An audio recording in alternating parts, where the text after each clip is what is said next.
with New Delhi Television NDTV station here in Kolkata for the last 19 years. So Sajanji, shall we first go for the bouquets and then we ask you for the... Okay, so may I please request Shri Dinesh Jain, he's the Vice President of Calcutta Chamber of Commerce, to present a bouquet to Shri Krishna Prasad.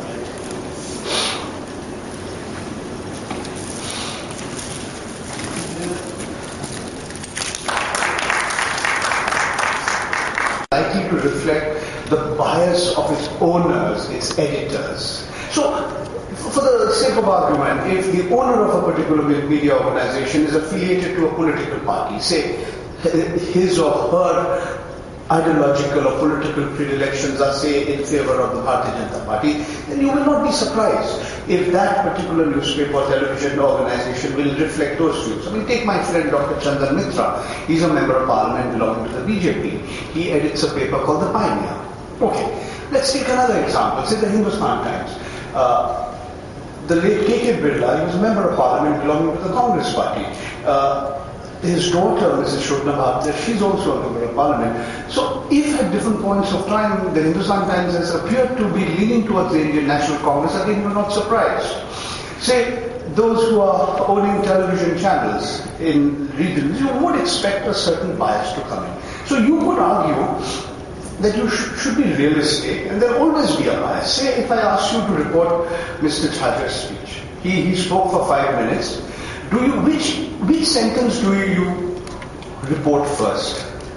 That the media has played this great role in unearthing corruption, or the media itself has been manipulated? Which point do you want to highlight? So again, even when you are reporting facts, the facts you select and the facts you leave out could determine a certain bias. You could argue that when you are presenting factual information to your readers, to your viewers, to your listeners, you must be factually correct. So if there's been an accident and 10 people have died, you must not say that 100 people have died, correct? You must source your information. But then, why did that accident happen? You can have 5 different opinions on it. So you should clearly segregate factual information from in Pakistan. There is a bias of nationalism, and this is something we feel the least because we sort of assume that the bias towards nationalism is correct. Now, I've actually worked for an American institution. I've worked for an Indian channel that was tied up with an American institution. I now work for an Indian newspaper.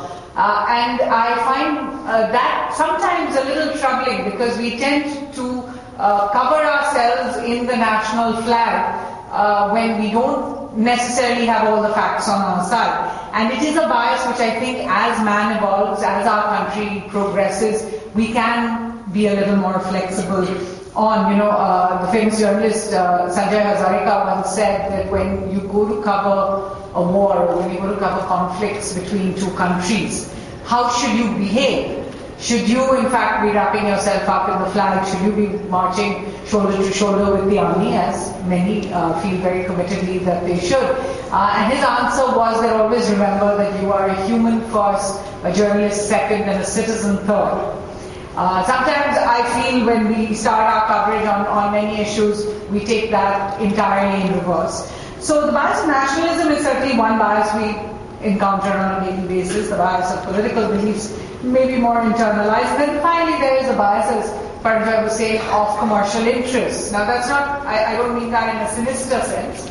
I mean that in terms of what will ensure that your news is actually viable, that people will actually buy your product, buy your magazine, buy your newspaper, watch your television channel, listen to your radio show. And that there is a very strong bias there. In fact, out of all the biases, I think the choice of news subjects are perhaps the most open to bias today because again, we take it very much for granted. I'm happy to be opening meetings with Suhasini. I'm really happy to be doing so.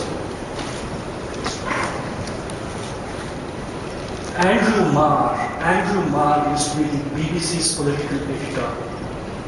And he wrote his memoirs some 6 or 7 or 8 years ago.